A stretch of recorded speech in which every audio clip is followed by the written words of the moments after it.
আসসালামু আলাইকুম বন্ধুরা, কেমন আছেন সবাই? আশা করি ভালো আছেন। আমিও আপনাদের দয়ায় আল্লাহর অশেষ রহমতে আলহামদুলিল্লাহ ভালো আছি। তো এই তো মেয়ের জন্য নুডলস রান্না করব, স্কুলে নিয়ে যাবে টিফিন। সেজন্য আমি কয়েক ধরনের সবজি এখানে কেটে ভালো করে ধুয়ে পরিষ্কার করে সিদ্ধ করে নিলাম।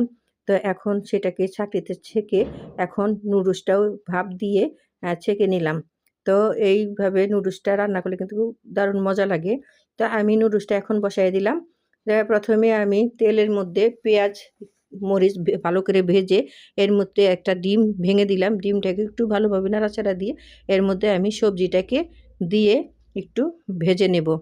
তো এরপরে আমি কিছুটা টমেটো দিয়ে দিব, তাতে করে স্বাদটা একটু ভালো লাগবে। তারপরে ধনেপাতা দিয়ে দিলাম। তো এরপরে আমি সিদ্ধ করে রাখা নুডলসটাও দিয়ে দিলাম। আমার নুডলসটা কিন্তু খুব সুন্দর ঝরঝরা হয়েছে। তো এখন ভালো করে নাড়াচাড়া দিব। আর নুডলসের যে মশলাটা ছিল সেটা আমি দিয়েছি, এবং সাথে স্বাদ মতন আমি একটু লবণও দিয়েছি। আর কালারটা আসার জন্য সামান্য পরিমাণ কিন্তু আমি একটু হলুদও দিয়েছি। দেখেন আমার নুডলসের কালারটা মাশাআল্লাহ খুবই সুন্দর এবং খুব ঝরঝরা। এইভাবে সবজি দিয়ে নুডলস রান্না করলে কিন্তু খেতে দারুণ লাগে।